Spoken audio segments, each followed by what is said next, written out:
6.17 대책 이후에 많은 논란을 이야기되면서 대책 발표 한 달도 채 되지 않은 7월 10일 바로 추가 대책을 발표를 했습니다. 어떤 내용을 담은 대책인지 전문가님께서 우리 시청자분들을 위해서 정리를 엑기스로 좀 해주시면 좋을 것 같습니다. 최규영 전문가님. 네. 6.17에 이어서 이제 7.10 대책이 추가적으로 아주 짧은 시간에 나왔는데 지금 아주 단기간에 이어서 대책들이 나오다 보니까 지금 이제 시장 자체가 굉장히 혼란스러운 상황이죠. 대표적인 게 일단 그 실수요자들 그리고 이제 서민 그리고 이제 어떤 신혼부부들에 대한 어떤 공급 대책과 그리고 그 어떤 규제를 좀 완화시켜주는 거, 이제 뭐 그런 게 나왔고요. 이제 제일 중요한 게 사람들이 지금 제일 많이 헷갈려 하시는 게 이전에 6.17 때 조정지역이 확대가 되면서 규제지역이 확대가 되면서 실제로 대출 규제를 받지 않았던 지역에서 청약을 받았는데 이게 규제지역으로 포함이 되면서 향후 어떤 자금 마련에 이제 어려움을 겪는 실수요, 실거주자들이 이제 좀 원성이 높아졌죠. 근데 이제 거기에 대해서 실거주자거나 서민인 경우에는 이제 10%를 완화해주겠다. 그러니까 혜택을 주겠다. 기본적으로 만약에 조정 지역이라면 9억 이하 같은 경우에 50%, 9억 이상은 30%인데 거기서 10%를 플러스 해주니 이게 이제 조정 지역을 지정하기 전과 동일하기 때문에 뭐 어떤 서민이거나 실거주자들 같은 경우에는 자금 조달하는데 이제 큰 무리가 없다. 그러니까 6.17 대책 이후에 나온 어떤 보완책 중에 하나가 되고요. 이제 종부세 같은 경우에는 이제 최고 세율 구간 자체가 이제 6%까지 상향은 됐는데 실질적으로 종부세는 그러니까 종부세에 영향을 받는 추가적인 사람들이 아직 많이 늘어나지 않아서 아직 종부세는 조금 뭐 논란이 크진 않지만 이게 이제 내년에 넘어가면서 또 작년과 올해의 공시지가를 올려서 반영하듯이 내년에도 공시지가를 또 더 올려서 반영을 하다 보면 이제 또 종부세 그 구간 안에 또 대상자들이 더 늘어날 것으로 또 예상을 하기 때문에 내년에 또 종부세에 대한 어떤 논란들이 또 늘어날 수 있고요. 그리고 이제 취득세인데 이거는 이제 다주택자들을 포커스를 맞춰서 이제 규제가 나온 거죠. 취득세 같은 경우에도 2주택자는 8%, 3주택자는 법인과 동일하게 12%. 그러니까 3주택자 이상은 일단 취득세에서 12%를 내야 되기 때문에 이게 나중에 어떤 그 주택을 투자를 해서 내가 낼 수 있는 수익 부분에서 12%를 이미 빼고 시작을 하는 거기 때문에 제가 생각했을 때 다주택자들은 주택을 더 늘리는 데에서는 조금 주춤하지 않을까 이제 그런 생각이 들고요.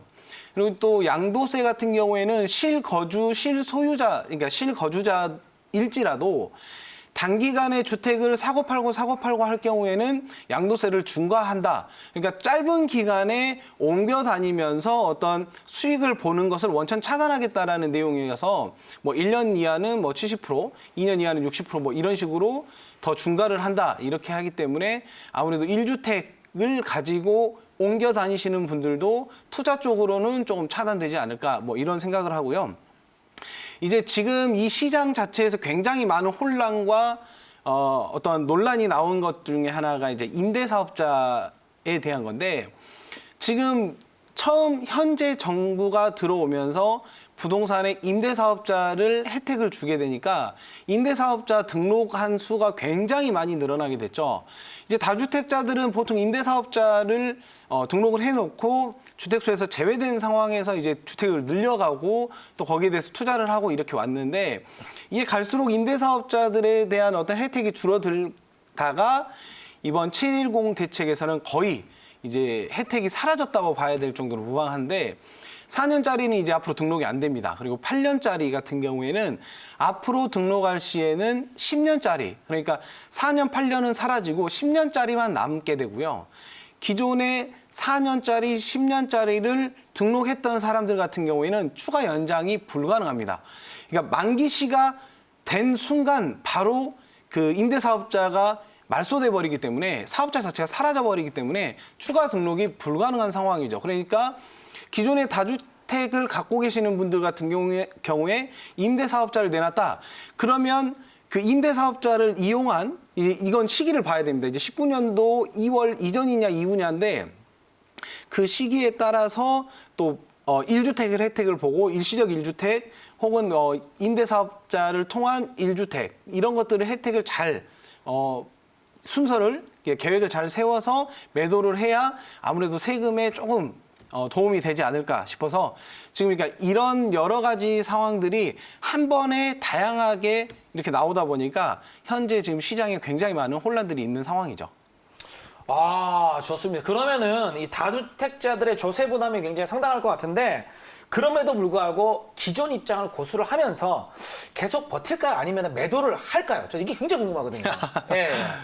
제가 생각했을 때는 이건 지역마다 차이가 분명할 거라고 생각을 하고요. 네네네. 그리고 저는 당분간은 매도를 이렇게 저희가 흔히 패닉셀이라고 그러죠. 그쵸? 그런 네. 현상은 나오지 않을 거라고 봅니다. 왜냐하면 네네네. 지금 우리나라 같은 경우는 98년도와 08년도에 비슷한 이런 시기들을 겪었어요. 그러니까 네네. 부동산 하락. 근데 그쵸? 이제 그때는 어떤 경제적인 상황, 나라의 어떤 전반적인 그 경제 상황 때문에 부동산에 영향을 온 거지만 지금은 이제 부동산 규제 때문에 어떤 레버리지를 이용한 수익률 이런 것들이 원천 차단되고 줄어들다 보니까 이걸 팔아야 되냐 팔지 말아야 되냐 이제 기로긴 한데 네네. 항상 그런 상황 때마다 부동산은 역대 최고로 계속 올라왔기 때문에 이런 학습 효과가 제가 봤을 때는 쉬운 그 매도로 연결되지는 않을 거라고 생각을 해서 그럼 약간 버티는 쪽으로 가는 느낌이 들 수도 있겠네요. 네, 저는 일단 인서울과 서울에 가까울수록 저는 좀 버티기 전략으로 갈 거라고 보고요. 지금 이제 현재 상황을 조금 비유해서 얘기를 하자면 네네. 저희가 그 미로 있잖아요. 여기 길 찾는 미로. 그쵸? 그 네. 미로 안에 쥐를 놨는데 네네. 쥐가 미로 끝에 가서 이 그 치즈를 먹어서 배가 불렀어요. 네네. 그래서 살이 쪘죠. 네네. 근데 이제 그걸 못 먹게 차단시킨 겁니다. 그래서 다른 길을 찾아가서 또 다른 치즈를 먹었는데 거길 또 못 가게 막은 거예요. 네네. 그래서 또 살이 쪘죠. 그래서 또 다른 곳을 가서 치즈를 먹고 살이 쪘어요. 근데 거기도 막아버렸습니다. 그러니까 지금 이제 쥐는 살만 팅팅 쳤는데 네네. 갈 곳이 없는 거죠. 네네. 그러니까 이런 상황에서 이 쥐를 자녀한테 이제 증여하는 상황이 벌어지는 거죠. 그러니까 이 시장을 떠나버리는 거죠. 내가 갖고 있는 시장에서. 그러니까 이 살찐 쥐를 받은 자녀들. 네네. 그러니까 그 자녀들 안에서 이제 이 그 시장이 도는 거기 때문에 그래서 지금 증여가 굉장히 지금 많이 늘어났죠. 그러니까 또 다른 돌파구로 지금 증여를 찾게 된 상황이죠. 현재 상황은 팔기보다는 네네네. 증여다 이렇게 하는 증여다? 거죠. 네, 시장 분위기가. 그 증여를 말씀해 주셨는데 그러면은 이 증여를 하더라도 취등록세 같은 거는 올리지 않습니까, 보통? 지금 현재는 올리기 전이죠. 그러니까 시행 네네네. 전인데 이게 이제 법안이 통과되는 순간부터 바로 시행이기 때문에 네네. 이게 만약에 시행이 될 경우에는 증여를 했을 경우에 만약에 자녀분이 다주택자다 그러면 자녀분이 한 주택을 갖고 있다가 증여 한 채를 받게 되면 2주택자가 되잖아요. 그쵸, 네네네. 그럴 경우에는 취득세가 8%, 그리고 3주택일 경우에는 취득세가 12%. 예, 그러니까 아까 법인하고 말씀하셨던. 네, 동일한데 지금 이렇게 취득세를 올려버리면 결과적으로는 증여세를 올리는 것과 거의 다를 게 없거든요. 왜냐하면 그렇죠. 그 네네. 구간에서 10%에서 40% 증여세율 구간에서 이 취득을 할 때 8%, 12%를 얻는 거기 때문에 결과적으로 다주택인 자녀의 증여세를 올리겠다라고 하는 건데 네네. 여기서 이제 잘 구분을 하셔야 되는 게 뭐냐면 저희가 흔히 상식적으로 네네. 세대 분리를 해라. 그러니까 기존 부모님과 같이 살던 자녀가 있으면 일단 세대 분리를 시켜서 증여를 해야 뭐 주택수에 포함이 안 된다. 네네네. 1주택자다. 이렇게 되는데 이게 잘못 이용하면 오히려 독이 될 수 있는 게 30세 미만이거나 네네네. 미혼 자녀거나 그리고 중위소득의 40% 네네. 그러니까 그 월 소득이 70만 원 미만일 경우에는 세대 분리가 있을지라도 이것은 인정을 하지 않습니다. 70만 원 미만의 소득인 경우. 네, 그거라거나 아니면은 왜 이런 거 있잖아요. 경기권에서 부모님과 같이 살다가 네네. 뭐 공부를 위해서 혹은 학교를 위해서 서울로 와서 서울에 전입 신고를 한 상태예요. 그런 경우 많죠. 네, 그럼 세대 네네. 분리가 지금 돼 있는 상황이잖아요. 그쵸, 그쵸. 네. 그런데 지금 직장이 없고 뭐 공부를 하고 있으면 직장이 없잖아요. 네, 대학생 이런 같은 경우. 네, 그런 경우 그리고 30세 미만 미혼 자녀의 경우에는 세대 분리가 돼 있을지라도 한 세대원으로 봐서 예를 들어서 부모님이 한 채 한 채를 갖고 있다가 자녀가 서울에서 일을 하고 공부를 하거나 학교를 다니는 자녀한테 엄마의 집을 증여했을 경우에는 세대 분리가 돼 있으니까 한 채로 볼 것 같잖아요. 그렇죠. 네. 근데 이거는 2주택으로 봅니다.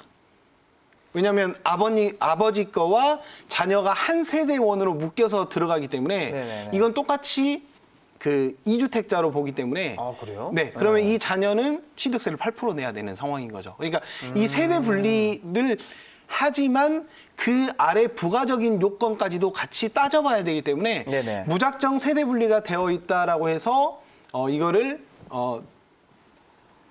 증여를 하게 되면 네네. 오히려 취득세에서 조금 크게 이렇게 손해를 볼 수 있기 때문에 그 부분도 좀 미리미리 잘 체크하시는 게 좋다고 봅니다. 이야, 제가 참 부동산 방송을 하면서도 참 궁금한 것들을 이렇게 쏙쏙 잘 설명해 주신 전문가님 만나니까 이해가 너무 쉬운 것 같습니다. 자, 그러면은 이제 다음으로 살펴볼 이슈는 키워드. 바로 이 전세 대란인데요. 모두가 우려했던 일이 현실화가 이제 됐습니다. 그죠? 전세를 선호하는 세입자와는 달리 집주인은 월세를 선호하게 됩니다. 보통 그렇지 않습니까? 임대주택 시장의 수급 불균형이 점점 심해지는 데다가 6.17 대책 이후 후폭풍으로 전세값이 굉장히 지금 치솟고 있습니다. 55주 연속 상승세를 이어가고 있는데요.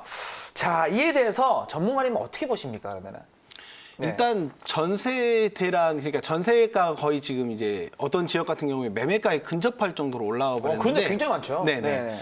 근데 이건 저는 거의 제가 전 방송에서도 말씀드렸다시피 거의 예상되던 상황이 있죠. 왜냐하면 크게 두 가지 이유가 있습니다. 첫 번째 이유는 은행에 지금 대출이 계속 막혀 있기 때문에 네네. 기존의 은행을 이용한 레버리지가 떨어지게 되잖아요. 그러니까 네네. 자기 자본의 투자 금액에 대해서 자기 자본 비율이 올라가게 되면 최종적인 내 수익에 대한 그 수익 퍼센테이지가 떨어지잖아요. 그렇죠. 그러니까 요 은행을 이용하던 레버리지를 세입자를 통해서 레버리지의 비율을 올리겠다라는 얘기거든요. 세입자가 같이 부담이 되어버리는 상황인 그렇죠. 거예요. 그러니까 네. 이거를 전세를 올려서 내가 은행에서 대출을 받지 못하는 못하니까. 금액만큼을 올려서 여기서 메꾸겠다라는 생각이거든요. 네네네. 네, 그러니까 이거는 가면 갈수록 어떤 그 투자 수요가 풍부한 지역, 풍부한 아파트 같은 경우에는 저는 전세가 꾸준히 저는 더 올라갈 거라고 보고요. 그리고 또 다른 한 가지가 뭐냐면 이거는 아직 이제 입법 예고 그리고 지금 이제 정당들끼리 어떤 그 임대차 보호법 그러니까 그 임차인들에 대한 그 어떤 보호 법안을 지금 만들고 있는데 네네.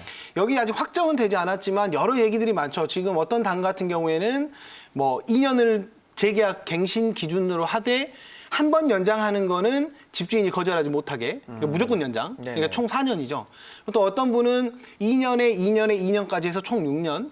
그리고 또 다른 당 같은 경우에는 3년을 기준으로 해서 3년을 갱신 기간으로 잡고 3년 3번 해서 총 9년. 그리고 이제 여당의 어떤 이제 의원님 같은 경우에는 이건 좀 센 거긴 한데 네네. 이게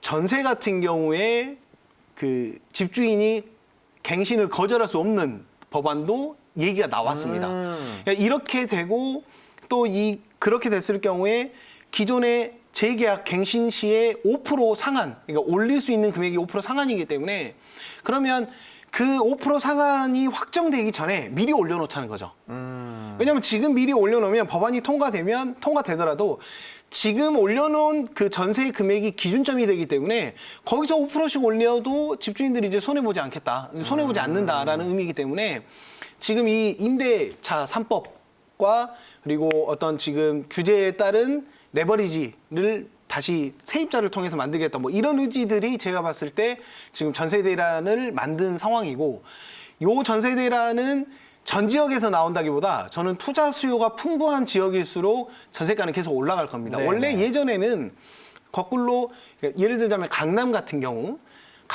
경우에는 이 전세가 비율이 굉장히 낮았던 지역이에요. 왜냐하면 실제로 지금 현 정부가 들어왔을 때 전세가 비율이 30%대까지 떨어진 적도 있기 때문에 요게 이제 40%를 왔다 갔다 했죠. 이게 투자 수요가 풍부한 지역. 근데 이런 지역도 지금 전세가 비율이 계속 올라가고 있는 이유는 거꾸로 저는 투자 수요가 풍부한 지역일수록 전세가율이 계속 올라갈 것이다. 저는 이렇게 예상을 하고 있습니다. 자, 그러면은 그 전세값이 지금 오른다 그러는데 그래도 뭐 다 오르진 않을 것 같다는 그런진 않을까 생각하는데 주로 어떤 지역이 좀 오르겠습니까? 저는 개인적으로 제가 사는 동네만큼은 좀 제가 안 올랐으면 저는 지금 전세를 사고 있거든요. 네, 일단 저는 그 인서울 내에서 저희가 이제 잘 알고 있는 뭐 마용성이라든지 강남이라든지 네네네. 목동이라든지 지금 뭐 재건축 때문에 들썩이는 여의도라든지 뭐 이런 지역을 위주로 먼저 시작을 하고 그 외 지역들이 이제 저는 따라갈 것으로 예상을 합니다. 아, 그렇습니까? 자, 그럼 이렇게 계속해서 전셋값이 오르게 되면은 매매가하고 이제 역전되는 현상이 이제 생길 거라고 생각을 하는데 그러면 전세금에 대한 규제도 좀 나오지 않을까요? 항상 규제가 나오니까 어떻습니까? 네, 저는 충분히 나올 수 있다라고 보고요. 어. 지금 어떻게 보면 전세가 5% 상한 그것도 전세가를 어느 정도 그 규제를 걸어놓은 거라고 네네네. 생각을 하고요.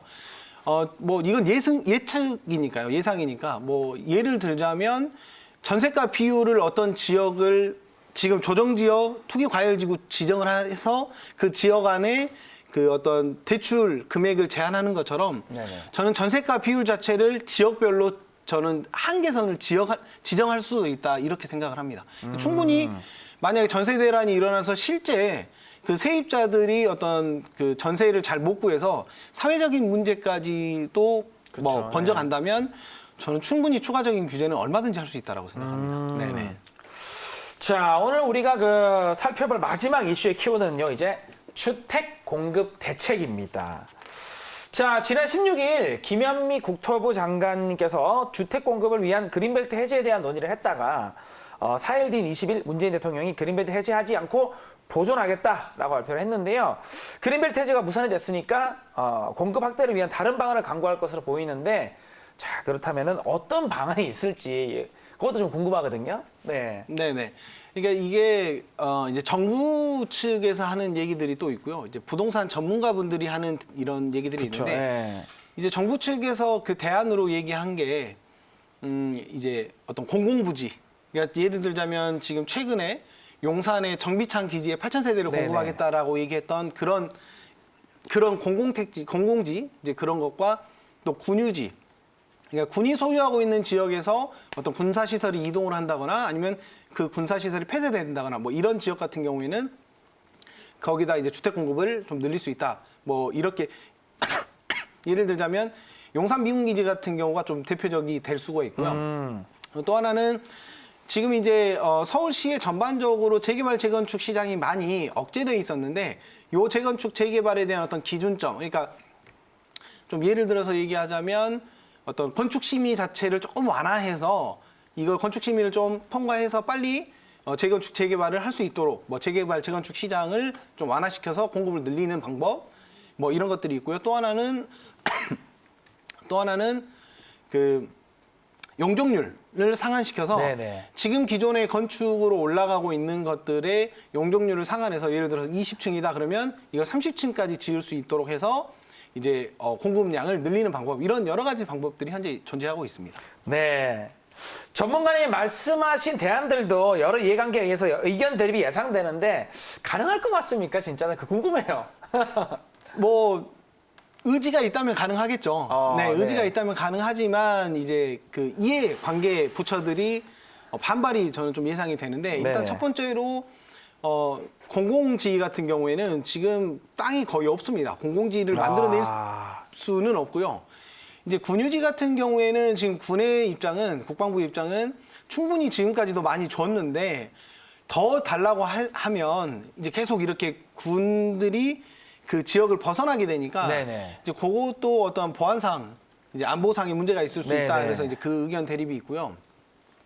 이게 재건축과 재개발 같은 경우에 규제를 완화해 준다. 근데 이것도 그 시점이 중요합니다. 예를 들어서 지금 이 규제를 완화해 준다 그러면 어느 그 여러 단계 중에 재건축과 재개발이 뭐 조합원 설립부터 관리처분 인가까지 여러 단계가 있는데 이 단계에서 어느 단계 안에 포함돼 있는 것들만 완화를 할 것인지 아니면 전체 구간을 다 포함해서 완화를 해줄 것인지 그리고 또 그 완화의 기준점도 정확하지 않고 지금 서울 쪽 같은 경우에는 집값이 너무 올라 있기 때문에 재건축을 재개발을 한다고 해도 사실상 주민들이 안 좋아하시는 분들도 되게 많아요. 왜냐하면 실제로 내가 여기서 재개발이 돼서 분양을 내가 조합원 자격을 가지고 추가 분담금을 납부하고 나중에 분양까지 받을 수 있는 기간에 낼 수 있는 현금, 그러니까 능력이 안 되는 분들이 많기 때문에 오히려 그냥 나는 현재 살고 있는 집에 계속 살겠다라고 하시는 분들이 있는 반면 빨리 여기를 재개발을 해서 좀 좋은 집에 살고 싶다 하는 이런 주민들이 있기 때문에 이게 주민들 간의 이런 대립이 또 예상될 수 있어서 재개발, 재건축도 조금 쉽게 완화하기는 어렵고 현재 상황에서는 조금 단기간에 빨리 어떤 공급을 늘릴 수 있는 방안으로는 제가 생각했을 때 용적률을 조금 상한을 좀 풀어서 용적률을 상향시켜 주는 것들이 제가 봤을 때 어떤 논란을 크게 만들지 않고 조금 빨리 공급을 늘릴 수 있는 방법 중에 하나라고 생각을 합니다. 저는 근데 이 재건축하고 재개발을 만약에 완화를 시킨다면은 네네. 다시 또 좀 투기가 다시 일어나지 않을까라는 생각을 하거든요. 뭐 충분히 가능성은 있지만 네네. 지금 그런 재개발, 재건축이 뭐 투기, 그러니까 투자의 시장으로서 어제 오늘 일이 아니기 때문에 네네. 뭐 지금까지도 충분히 투자 시장으로서도 계속 이렇게 와 있기 때문에 거기에 대한 규제들이 충분히 지금 들어가 있습니다. 예를 들자면 재건축 같은 경우에는 지금 입주 요건 2년을 채워야 그 조합원 자격을 받을 수 있고 지금 재건축과 재개발 둘 다 이제 공동적으로 조합원 자격을 지위를 양도가 불가능한 상황이기 때문에 그런 것들이 지금 아직 규제가 걸려 있어서 뭐 재개발 재건축 시장을 좀 풀어준다고 할지언정 아직 뭐 이렇게 뚜렷하게 갑자기 불이 붙어서 풍선 효과가 나는 것처럼 불이 확 붙어서 뭐 시장이 갑자기 급등한다거나 아니면 거래가 늘어난다거나 뭐 그렇게 단기간에 뭐 그런 효과들은 없을 거라고 생각을 합니다. 네네.